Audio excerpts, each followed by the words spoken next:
তুমি আমার মেয়ে, আমি তোমার মেয়ে নই। আমি তোমার পেটে হইনি, তুমি আমার পেটে হয়েছো। ও আমাকে শেখাচ্ছে কি বলতে পারি না পারি। তোমার থেকে অনেক আগে আমি পৃথিবীতে এসেছি, তোমার থেকে অভিজ্ঞতা আমার অনেক বেশি। একদম চুপ করে থাকো, অনেক কথা বলতে দিয়েছি আমি তোমাকে, কিন্তু এতদিন।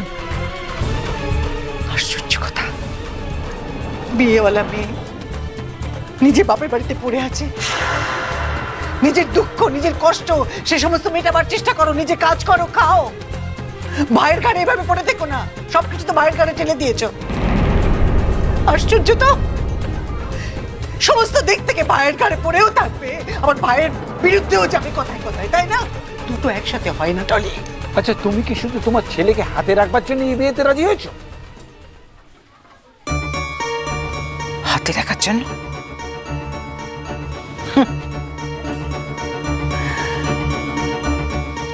আমার ছেলে জানে যে আমার ছেলেকে হাতে রাখতে হয় না, আর আমার ছেলে এই কথাও জানে যে তার মা যা সত্যি জানে সবসময় তার পক্ষে থাকে। ওর মা মানুষের উপরটা দেখে না, ভেতরটা দেখে, ভেতরটা। মা, তুমি আমাকে আশীর্বাদ করো মা। আর বিয়ের দিন পাকা করতে আমি তোমাকে নিয়েই ওই বাড়িতে যাব। দেখো, বড় মামুরা যত যাই বলুক, ছোট করে হলেও তো একটা অনুষ্ঠান করবে, তাই না? তুমি যাবে তো আমার সঙ্গে মা? কেন যাবো না বাবা, আমি নিশ্চয়ই যাব, নিশ্চয়ই যাব। লালন, তুই যে আমার কাছে ফিরে এসেছিস, তাতে যে আমি কি ফিরে পেয়েছি আমি তোকে বোঝাতে পারবো না।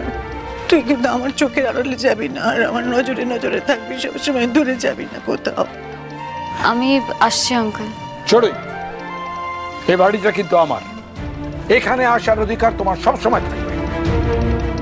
কিন্তু আঙ্কেল, যে বাড়িতে আমাকে লালন চায় না সেখানে আসার আর দরকার নেই। ভালো থেকো টলিদি। হ্যাঁ, ভালো থেকো সবাই। শোন ভাই, শোন, মেয়েটা কি বলছে সেটা একবার শোন। দেখ দিদি, আমি না ভীষণ টায়ার্ড, শরীর এখন খুব দুর্বল, থেকে থেকেই আমার ঘুম পাচ্ছে। আমি একটু বিশ্রাম নিয়ে ফুলঝুড়িদের বাড়িতে যাব, বুঝলি তো? এখন আর বেকার কথা বলে আমার ঘুমটা নষ্ট করিস না প্লিজ। তার মানে তুই ওই মেয়েটাকেই বিয়ে করবি তো? আমাদের কারুর কোনো কথা শুনবি না, নিজেই নিজের সর্বনাশটা এভাবে করবি ভাই? আরে অদ্ভুত ব্যাপার তো, কথা তো হয়েই গেছে দিদি। আমি যদি বিয়ে করি তাহলে শুধু ফুলঝুরিকেই বিয়ে করব, বুঝতে পেরেছিস?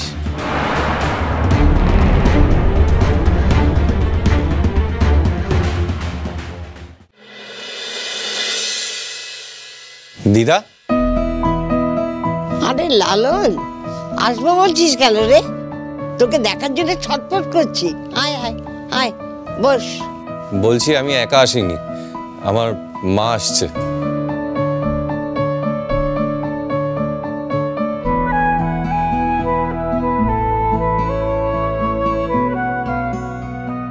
আসুন আসুন, বসুন।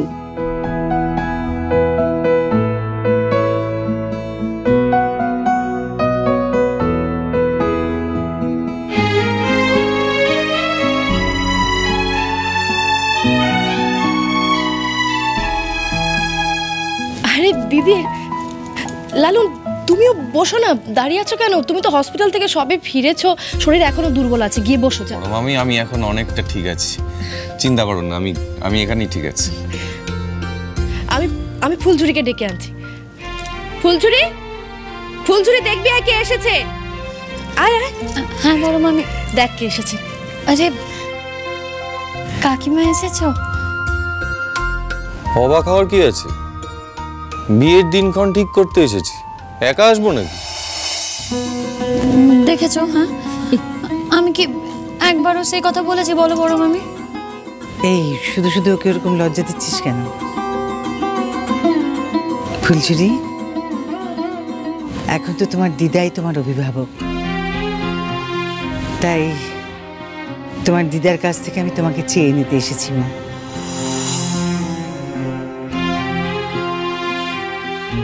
মাসিমা, আমি আর দেরি করতে চাই না, মানে এই শুভ কাজটা আর ফেলে রাখতে চাইছি না।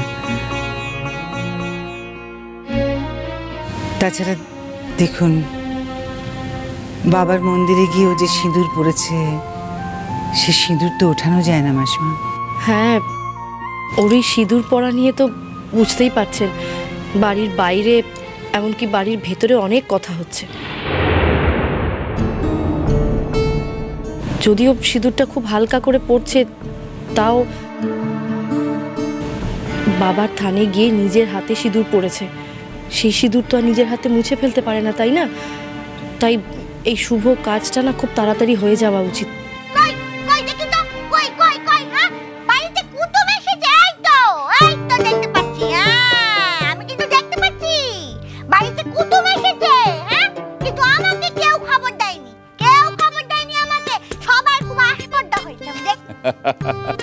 সত্যি তোমরা আমার মেয়েটাকে কেউ ডাকোনি? হ্যাঁ, বাড়িতে কুটুম এসছেন, পাকা কথা তো ওই বলবে, বাড়ির গার্জেন বলে কথা। তোমরা যে কি করো না। ঠিক।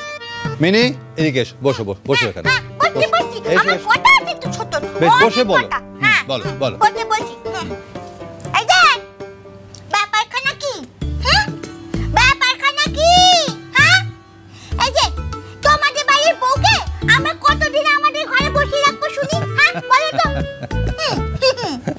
আর বেশি দিন ফেলে রাখবো না মিনিমা, সেই কথাই তো বলতে এসেছি।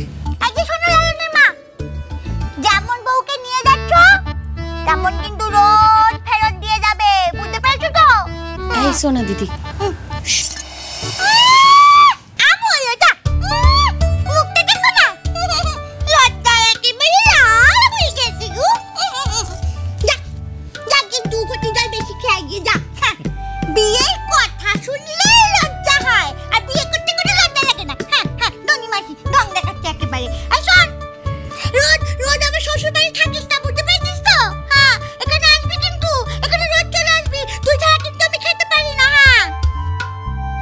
মিনি দিদি, ও যদি রোজ এখানে না আসে তাহলে আমি ওর সঙ্গে থাকবো না, এই কথা আমি তোমাকে বলে দিলাম।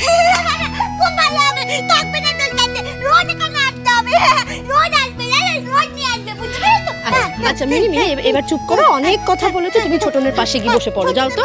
হ্যাঁ, বসো বসো, চুপ করে বসো, চুপ করে বসো বসো। তা তোমরা কবে দিন ঠিক করেছো বিয়ের? দেখুন, দিন বলতে আমাদের তো তেমন সামর্থ্য নেই মাসিমা, ওই যেদিন ঠিক হবে সেদিনই। মানে এমন তো নয় যে হাতে কটা দিন সময় বেশি পেলে একটু বেশি কিছু গুছিয়ে নিতে পারবো, তা তো নয়।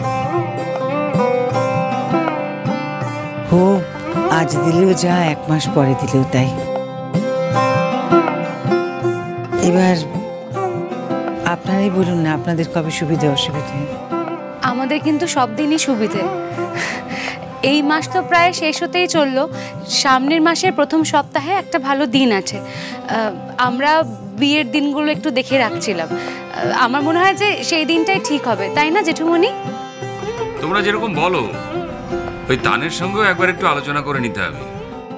কেন বলুন তো?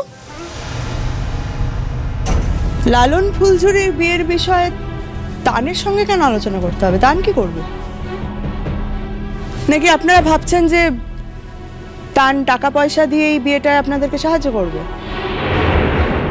অদ্ভুত কিন্তু আপনাদের ভাবনা। যে ছেলেটা আমার মেয়েকে আশীর্বাদের আসর অবধি টেনে নিয়ে গিয়ে তারপর আশীর্বাদের দিন পুলিশে ধরিয়ে দিল, সেই ছেলেটা আজকে বাড়ির কাজের মেয়েকে বিয়ে করছে, আর আপনারা এক্সপেক্ট করছেন যে তান সেই বিয়েতে টাকা দিয়ে সাহায্য করবে। এটা ভাবলেন কি করে আপনারা? কি করে ভাবলেন?